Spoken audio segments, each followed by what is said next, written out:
There's an interesting conversation that I overheard a few months ago at my sister's wedding that just struck me as I was looking over the Torah portion of the week, Parshat Korach. It was a relative of mine talking to another relative of mine, and they were observing, the separate dancing, the mechitza, and dividing the men and women during the dancing, and so on. And my child overheard these two relatives, whom I love dearly and who've been part of my family forever. One was saying to the other, I wonder if they feel restricted, or that they're blocked, or that there's something lacking in their lives, or that they're not free. She said this relative said this to another relative, and the reaction of the other relative is really what shocked me, because that comment was something I would imagine the other relative saying, the one who answered. And this relative that answered said, no, they're not restricted. They're more free than you and I will ever be. And I remember I was told this comment that my child overheard, and I was stunned, I was shocked. But really, at the end of the day, it makes perfect sense. There is, yes, a freedom, perhaps a physical freedom that they have in the lifestyle that they choose to lead. But really, the only freedom, the only way that you can actually have a framework of living a healthy lifestyle is with some measure of accountability and a framework, and the way that you put yourself in the broader context of Jewish history, that you are a link in the chain, which means that you are completely essential to the continuance of the Jewish people.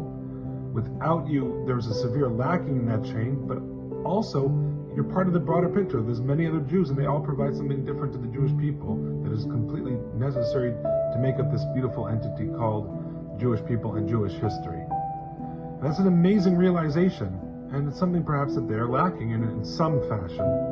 They do many wonderful things, but in some fashion it's lacking. And I think Korach, the subject of the Torah portion, a very, very, very strange, enigmatic, fascinating figure, a very, very great scholar, relative of Moses and Aaron, someone who could have been an incredible leader of the Jewish people.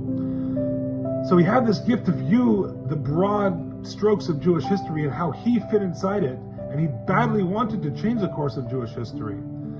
But there are limits.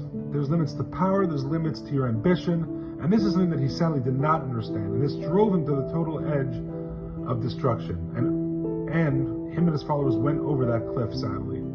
So this is a very valuable, very powerful lesson. That on the one hand, it's important, and this is a hard balance to keep perhaps, but on the one hand, it's important to keep in mind that you are bound to Jewish destiny and Jewish history, which means that you are an essential link in the chain. Without you, there's something lacking. But on the other hand, to take that too far and to overstep the boundaries and to subvert all hierarchy that's been in place in order to keep things in check and to keep the parameters whole is also a very dangerous folly and will result in self-destruction potentially, which should happen to Korach. The Almighty should help us realize that we are essential links in the chain. Every Jew is valuable. Every Jew is necessary. We're right now doing a beautiful series of classes on the journey of the soul.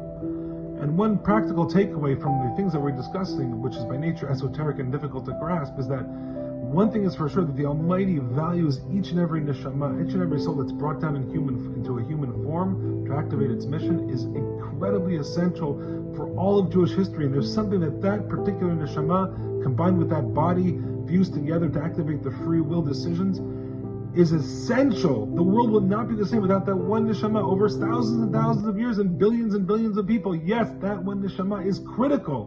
Without it, the world, Jewish history, Jewish destiny is severely lacking and may not even continue in some way that it was supposed to continue. Truly a powerful lesson. The Almighty should help us realize our incredible self-worth, how valuable our neshama is, and in that merit we should have freedom for the hostages, peace in our land, safety and security for our soldiers, and all the people of Israel. Amen. Shabbat Shalom.